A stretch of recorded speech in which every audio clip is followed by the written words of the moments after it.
All right, family, yesterday we told some stories about our overcoming overwhelm. Today, we are going to bring you a little grab bag of ways that you can overcome your overwhelm.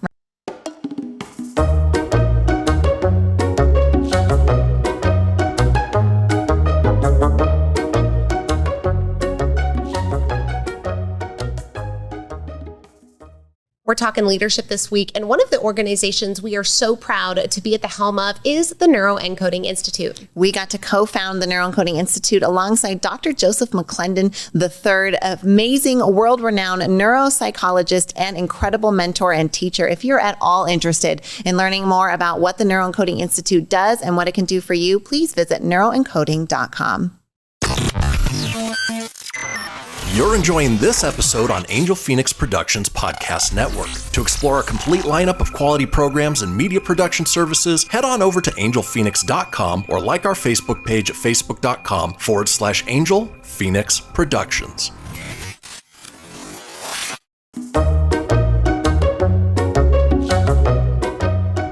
We're going to start right off with where we ended yesterday, reorienting and reframing yourself to the emotion of overwhelm so that it can be empowering instead of disempowering. Now, if you tuned into Monday's episode where we talked a little bit about overwhelm, really being when we get overwhelmed by the emotion of stress, there's a really cool stress reframe that actually came out of a Stanford researcher named Kelly McGonigal.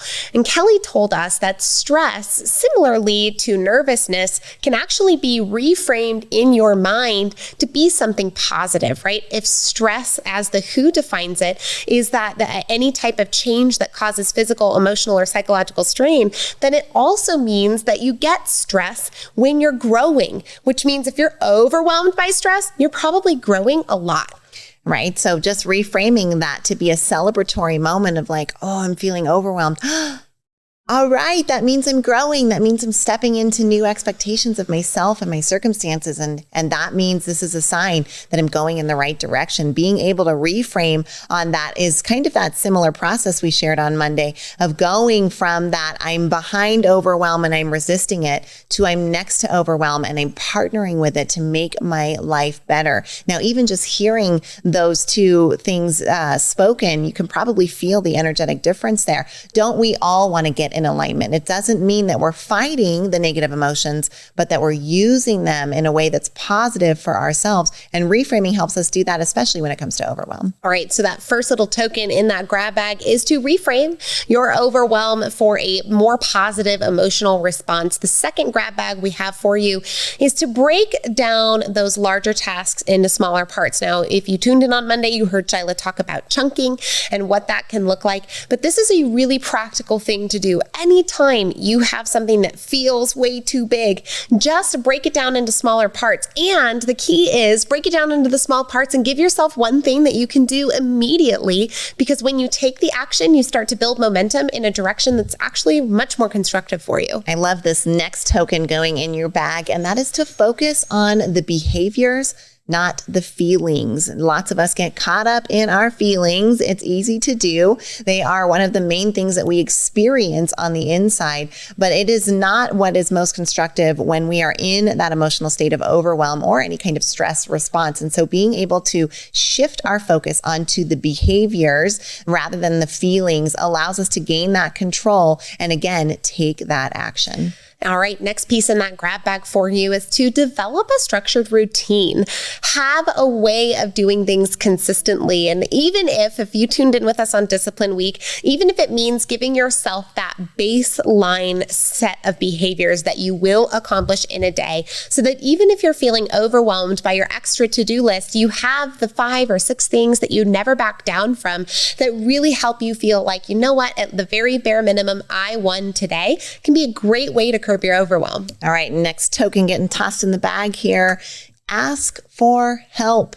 Overwhelm is often a warning sign from you that you've committed yourself to more than you can handle. Well, the good news is you're a human being and you live in society, which means you've got some groups that you rely on and they probably rely on you too. And it's your time. Your number is up to go to your group of trusted people and say, I need help. And the best thing you can do, or a pro tip here, is to then tell them what that help looks like. I need emotional support. I need help picking up the kids. I need a hot meal. I need a shoulder to cry on. I need a date for a hot fudge sundae. Whatever that is, ask for help and be specific. Don't be afraid to do this. It's one of the easiest things to do, the fastest way to solve your problem, and one of the things most of us that identify as high achievers leave on the table.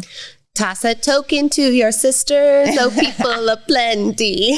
Yes. Little Witcher reference Love there that. for you. Okay, one more token out of this grab bag. Get up and go for a walk.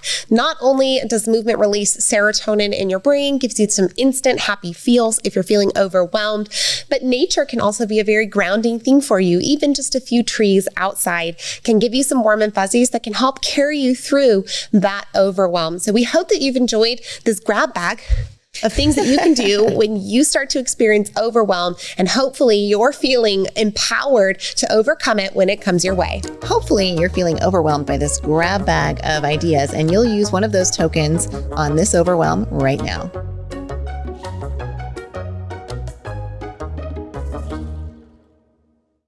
This podcast was a production of Angel Phoenix Productions. Explore more episodes of this show or other great shows on the Angel Phoenix Podcast Network by visiting angelphoenix.com. The views expressed in this show do not necessarily represent those of Angel Phoenix Productions or its advertisers and may contain language that's unsuitable for younger listeners.